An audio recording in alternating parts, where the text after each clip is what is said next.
আজ তুমি কোথায় যাবে? আজকে তোমাকে আমার দিকে তাকাতেই হবে। আমি তোমাকে ছাড়বো না। আজ তোমাকে আমার সাথে কথা বলতেই হবে।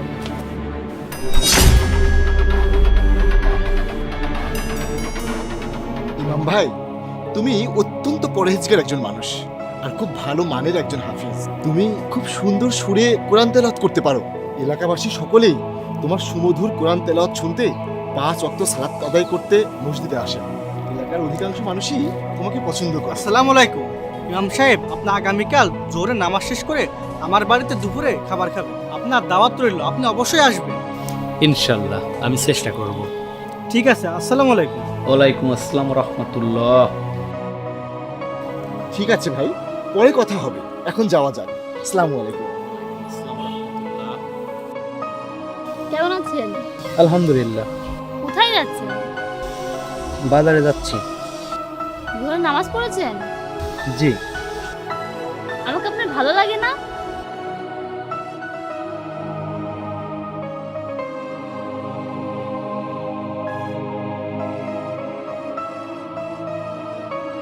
ভাইয়া, আমাদের ইমাম সাহেব প্রতিটি ঘরে দাওয়াত পান, তাহলে আমাদের ঘরে কেন দাওয়াত দিচ্ছেন না? এমন একজন আল্লাহওয়ালা বুজুর্গকে আমাদের ঘরে দাওয়াত দেওয়া উচিত। আচ্ছা বোন, আমি তাকে আমাদের ঘরেও দাওয়াত করব। আসুন ইমাম সাহেব, আসুন আসুন।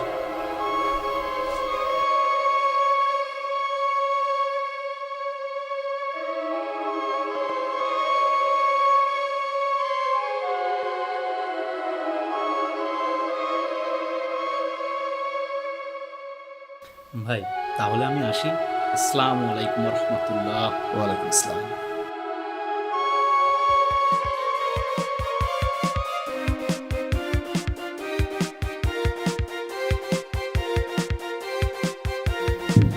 এমন একজন দিনদার সুমধুর কণ্ঠস্বরী ইমাম কাউকে কিছু না বলে টাকাগুলো নিয়ে চলে গেল।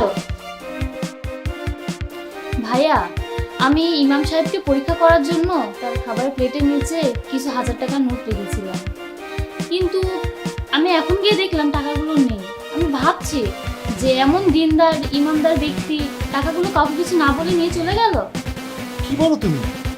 আমি তো ভাবতেই পারছি না বোন, ইমাম সাহেব এমন একটা কাজ করলো, কিন্তু তুমি বা তার প্লেটের নিচে টাকা রাখতে গেলে কেন? আসলে ইমাম সাহেব একজন বুজুর্গ মানুষ, তাই আমি তাকে পরীক্ষা করতে চেয়েছিলাম, কিন্তু ইমাম সাহেবের ইমান ঠিক নেই, সে অত্যন্ত লোভী, আমাদের টাকাগুলো নিয়ে চলে গেল। আপনি ইমাম সাহেবকে জিজ্ঞাসা করবেন কেন সে এমন করলো। না না, এই কথা কাউকে বলা যায় নাকি? এসব নিয়ে কোনো কথা বলা যাবে না, এটা ঠিক হবে না। বোন, 1 বছর হয়ে গেল আমাদের ইমাম সাহেবকে বাসায় দাওয়াত করা হয় না। ভাবছি ইমাম সাহেবকে বাসায় দাওয়াত করব, কিন্তু সে তো তোমার টাকাগুলো নিয়ে গিয়েছিল। আমার মনে হয় ইমাম সাহেবের কোনো জরুরি দরকার ছিল, তাই সে টাকাগুলো নিয়ে গিয়েছে, অথবা সে ভেবেছিল টাকাগুলো আমরা তাকে দিয়েছিলাম, তাই সে নিয়ে গিয়েছে। বোন, আমি এই ইমামের ব্যাপারে কখনোই কোনো খারাপ কথা শুনিনি, হয়তো সে টাকাগুলো নিতে বাধ্য হয়েছিল। সুতরাং আমাদের উচিত তার সম্পর্কে খারাপ ধারণা না রেখে তাকে পুনরায় বাড়িতে দাওয়াত করা। ঠিক আছে ভাইয়া। আসসালামু আলাইকুম ইমাম সাহেব। ওয়ালাইকুম আসসালাম। আসুন, বসুন।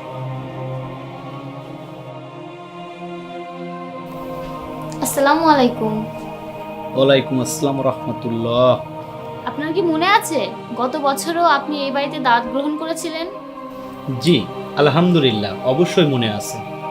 আমি আপনাকে কিছু কথা জিজ্ঞাসা করতে চাচ্ছি, যদি আপনি কিছু মনে না করেন। আপনি কি এর সঠিক জবাব দিবেন? জি, জিজ্ঞেস করুন, কি জানতে চান? গত বছর আপনি যখন আমাদের বাসায় দাওয়াত গ্রহণ করতে এসেছিলেন, তখন আপনার প্লেটের নিচে আমার বেশ কিছু টাকা ছিল, কিন্তু যখন আপনি খাবার খেয়ে চলে গেলেন, তারপর আমি আমার টাকাগুলো পাইনি। সেদিন আপনি ছাড়া আমাদের বাসায় আর কেউ আসেনি, তাই আমার মনে হচ্ছে টাকাগুলো আপনিই নিয়েছিলেন। আপনি কি সত্যিই সেগুলো নিয়ে নিয়েছেন? জি হ্যাঁ, সেই টাকাগুলো আমিই নিয়েছিলাম। জি, সেই দিন আমি আপনাদের প্লেটের নিচে কিছু টাকা দেখেছিলাম। আপনাদের সিলিং ফ্যান অত্যন্ত জোরে ঘুরছিল, তাই আমি মনে করেছিলাম টাকাগুলো যে কোনো সময় উড়ে যেতে পারে, তাই আমি টাকাগুলো উঠিয়ে নিয়েছিলাম। আপনি এভাবে টাকাগুলো নিয়ে গেলেন? এই টাকার মূল মালিককে একবার অনুসন্ধান করার প্রয়োজন মনে করলেন না? এই আপনার দিনদারিত্ব। আমি আপনাকে পছন্দ করতাম, ভেবেছিলাম আমার ভাইয়ের মাধ্যমে আপনার কাছে বিয়ের প্রস্তাব পাঠাবো, তার আগে আপনাকে পরীক্ষা করার জন্য টাকাগুলো রেখেছিলাম, আর আপনি কাউকে কিছু জিজ্ঞাসা না করে টাকাগুলো উঠিয়ে নিলেন।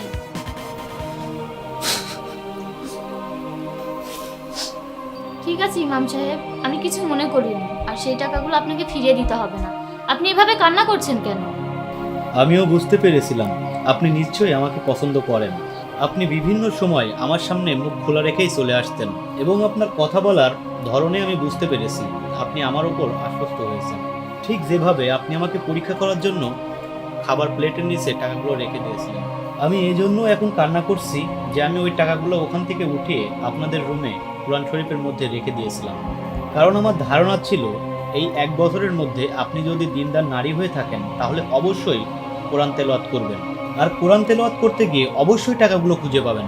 কিন্তু আফসোস, 1টি বছর চলে গেলেও আপনি একটি বারের জন্য কোরআন শরীফটি খুলে দেখলেন না। এবার বলুন, দিনদারিত্বের পরীক্ষায় কে কত মার্ক পেল? যদি 1 বছরে একবারের জন্য কোরআনটি খুলতেন তাহলে অবশ্যই টাকাগুলো পেয়ে যেতেন।